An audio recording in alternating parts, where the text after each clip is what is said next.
Hello, everybody. My name is Voivode Maquette, and welcome back to Our World of Darkness, where tonight we're going to be doing the character summary of Jack with a question mark.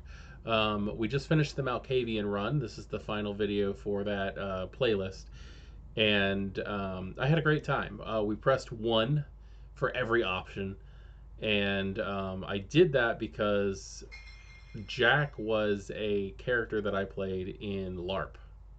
Um, and his derangement, although it's not in the book, the ST let me do this, was impulse control issues. Basically, I ran around the game without having any inner monologue. I said whatever came to mind, and I did the first thing that came. I did the first thing that came to mind, which was ended up being his downfall, as you would expect. But I wanted to go over with you exactly who he was since I played him for 19 long episodes of the Malkavian stereotype run um, for the Bloodlines. We're currently in the middle of doing votes for what clan I'm going to be playing next because I do plan on doing it again. I'm looking at the Facebook page, which is Voivode Maquette Presents Our World of Darkness. If anybody wants to get on there before it's over, today is December 12th, 2020. It is 10:30 in the morning, and currently we have 3 votes for Clan Gangrel, 2 votes for Clan Tremere, 2 votes for Nosferatu, and 1 vote for Ventru. And Clan Toreador just sitting there wondering why nobody is picking him. Anyway, so Gangrel is in the lead, and that being said, I kind of hope Gangrel does not win because Gangrel is going to be the thing when I just say, screw it, I'm doing whatever the hell I want to do because that's what Gangrel do.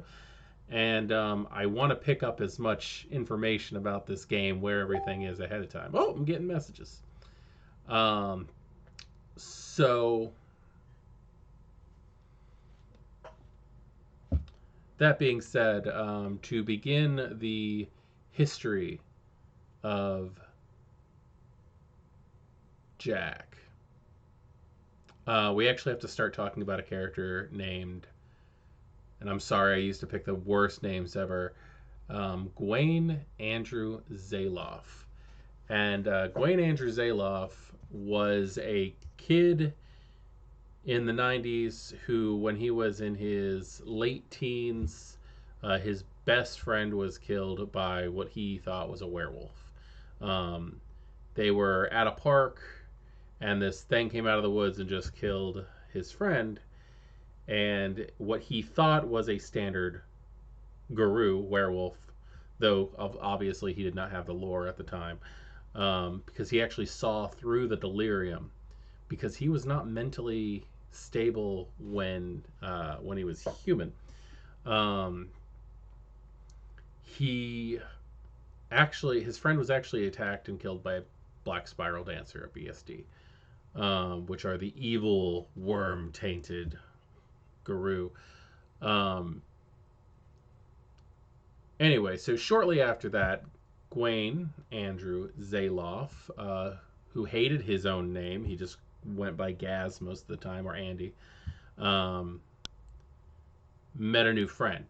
And that new friend kept getting him into a buttload of trouble. He would steal, he would lie, he would just get into a whole bunch of problems. And the fact was, he had a high grade schizophrenia. And he actually suffered from imaginary friend, basically what I called imaginary friend syndrome. He would do things that he found apprehensible, and his subconscious would blame it on this guy that doesn't exist. Um, so one night, he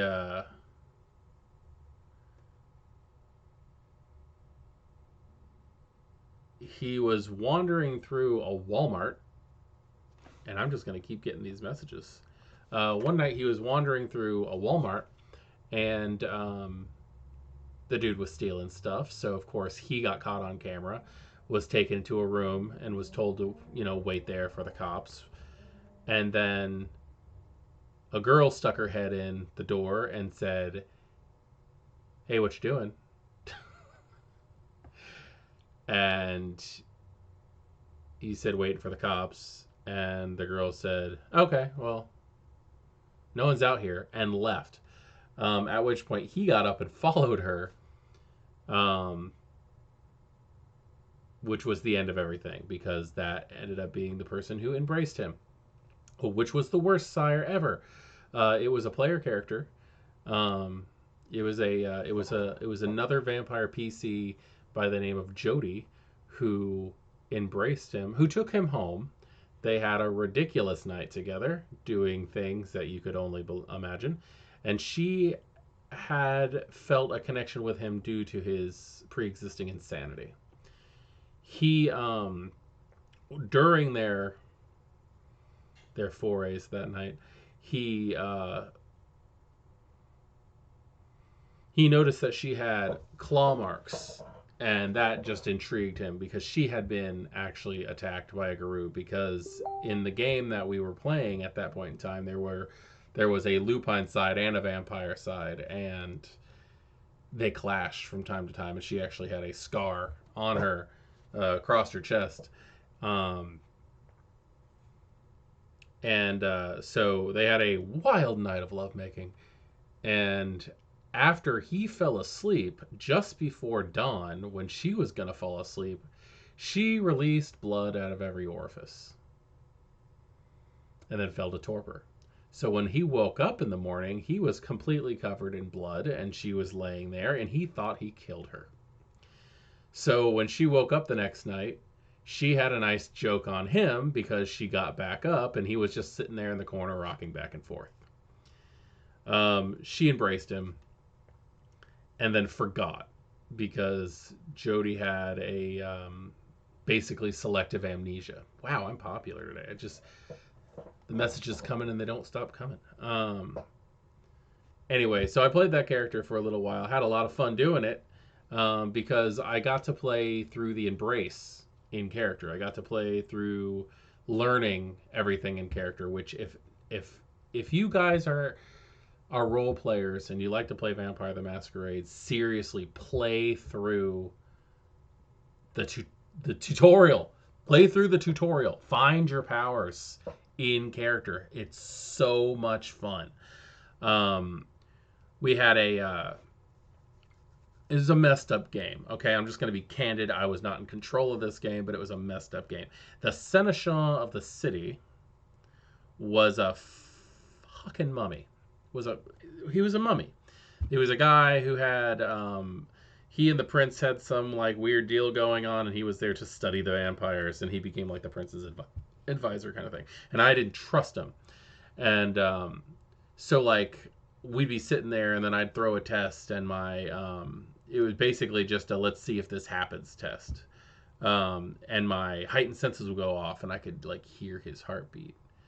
I could smell him breathing. Like it was infuriating to me that this guy was like lying to everybody and sneaking around and stuff. And then one night also, I don't remember what happened, but there was an attack in the Elysium one night, and I fell back out of my chair. And I don't know if you know there's hand signals when you're doing LARP so that other people who are not in your head know exactly what you're doing. Like if you're using heightened senses of sight, you go like this to show that you're like, if you're invisible, you put your hand over yourself like that, and basically means that you cannot be seen. Certain levels, like you have to hold up as many fingers as levels as you have, that kind of thing. But I fell out of my chair and I tuck and rolled on instinct, and this is real world, and I landed standing up like this, and I went, I just used obfuscate for the first time. Okay, I'm invisible. And it was a lot of fun. Now, later on, I brought that exact same character in and to a different game that was connected. Like all the games were like interlocked in the area that we play in. And the storyteller, I run into the best storytellers because they don't think about the crap that I'm gonna pull. And I do some really messed up stuff in these games sometimes. But the storyteller I was interacting with Nosferatu because they thought I was hilarious, and I learned animalism over time. And the storyteller said basically that we didn't have, they weren't allowing what are now called amalgams or combo disciplines, but they were allowing disciplines to be used at the same time to interact with each other to create different effects. So I guess yes, amalgams. And I had animalism, so she allowed me to use demontation on animals, which I had so much fun with. I don't have any fun examples of that. It's just something that I got away with, and it was great. Um, Later on, when I took over as a storyteller, I had this plot line where the character with his imaginary friend, you gotta consider it like Fight Club with Tyler Durden. In fact, the character who was his best friend was Tyler because I had based this character off that damn movie. Um, but instead of selling soap, I was selling candy bars infused with my own blood. And my storyteller was allowing me to say, hey, if you can get two people to eat candy bars, then it counts as a blood bond. Or if you can get a person to eat two candy bars, it counts as a blood bond. Which was a lot of fun because, like, one of my first nights doing that stuff, I walked in with a briefcase full of candy bars, like legit. I had Snickers, I had Reese's peanut butter cups, I had all the candy bars, and then I was selling them for like $1 a piece at game, and people were getting hungry, and the storyteller was taking note about who was getting bloodbound to me, which was fun because my character didn't know what was happening because his friend was the one doing it. And you can get away with a lot of stuff when you have like a character with multiple personality disorder and you're a good player and don't take advantage of the fact, like, don't use out of character knowledge. That's all I'm saying. But somebody actually did steal my briefcase one time and then took me off to the side and then threw a bunch of tests to see if they could crack into the lock, opened it, which was funny because the lock was 000 on the damn thing because I never bothered to change it from the store setting. And they opened it. It was just full of candy bars. And they opened it and they're like, all right, what's in here in character? And I was like, candy bars. And they were so damn mad because they were expecting to find weapons or some stuff that I had gotten like smuggled into the Elysium that I was going to get in trouble for. They ended up like closing it and putting it back. It's hilarious. And then coming up and buying some, so they all got bloodbound to me. Anyway, so the plot line that I was running a couple years later when I brought him in as an NPC was I had this character who was a little bit of backup information. This was during the time that the Malkavians and the Camarilla did not have demontation. This was before the grand prank and everybody got it back. My character had demontation when that was happening because my sire taught me demontation, not dominate. And the reason she had it was because her sire was an anti-tribute. He embraced her, tattooed the frickin' traditions of the Camarilla on her back, and then sent her in as like a spy, but she forgot. That amnesia thing picked up, so she was technically an anti-tribute that got transferred over on accident. And so we were spreading demontation without realizing it. So that game was set in Fort Myers, Florida. So way, way south. The game that I was running, which was connected, was actually set in Portland, Oregon. So on the other side of the country. And this Malkavian was walking from one side of the country to the other, just causing horrible insanity and madness. He was just like total insanity, which is the 5th level of demontation. Total insanity, just running all over the goddamn place. If you're watching this, you saw the play. Basically bedlam. I was just random acts of demontation on anybody who passed me. And it was the best friend. It was the imaginary friend who had taken over at that point. And when I had gotten to Portland, Oregon, they'd stopped me finally and found out that I was strapped with like TNT and stuff like that. Like it was a human bomb. And the idea was they had to try to find a way to get him to calm down. Well, he was blaming his sire on it, which he agreed. Like, when they used Auspex and tried to find out if he was lying, it was absolutely true. His sire had made him do it. But his sire, in his perception, was Gaz. So, like, the main Malkavian personality was considered the sire of the. It's so convoluted and stupid. But that's what happened. And the reason I'm bringing Gaz into this and why I'm talking about it is because when the Camarilla finally caught him, got the bomb off of him, strapped him to a chair, and were trying to get answers from him, they didn't really trust the answers they were getting from this guy. Every player with telepathy or dominate jumped on this character, and there are 35 players in this game, and they just start psychically going into this guy's head and ripping him apart. And then the last Fight Club reference that I have for this character happened. And that's where they hit him so much that there was just static in his brain, just a large pitch sound. And he said, "I am Jack's complete lack of self."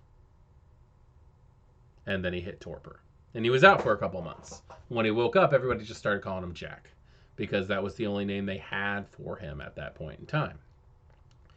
But they basically just Control-Delete on the character. They completely just they completely fried his hard drive. And I played that character at that point, and I got to take that character and bring him into other aspects of the game, because we had like a storyteller team. I was running on like Wednesday nights, and somebody else was running on Friday nights, and then somebody else was running on Saturday nights, and we were gaming 3 nights a week, and we had no life. But the certain NPCs were kept as player characters so that they could be taken into the other games and interact and have like a reason why the stories were all interconnected. So I got to play Jack for a little while, and Jack woke up and he was basically just like complete new character from scratch. He did not know who he was. He didn't know who his history, what his history was. He didn't know who his sire was. All anybody knew about him was that he walked into town completely strapped with explosives, and he was broken. Like he had nothing. So playing the character, I had a lot of fun. And since he did not have experience to draw from, his new derangement was to literally do the first thing that came to mind. I ended up writing my own Path of Enlightenment, which was an option that the Malkavians had because it reflected their derangements. But I would do the first thing that came to mind. I would say the first thing that came to mind. And sometimes I was heroic because that's the first thing that came to mind. Sometimes I was sadistic because that was the first thing that came to mind. So there was really no telling what this character was going to do. I was constantly pressing 1 in character. And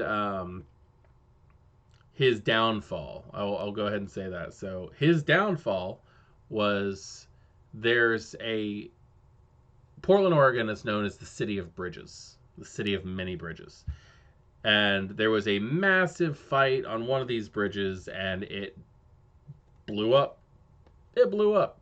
One of the characters, who is a mainstay of the game, pretty much like, you might as well just say this was this person's story and everybody else was just there, fell into the water off the bridge. And the problem with that is that it was December in Portland, Oregon.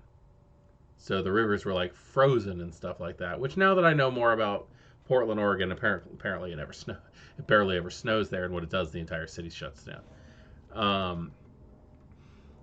What ended up happening was he saw her fall, and then someone said, someone should do something. And Jack went, "You're right," and jumped in after her.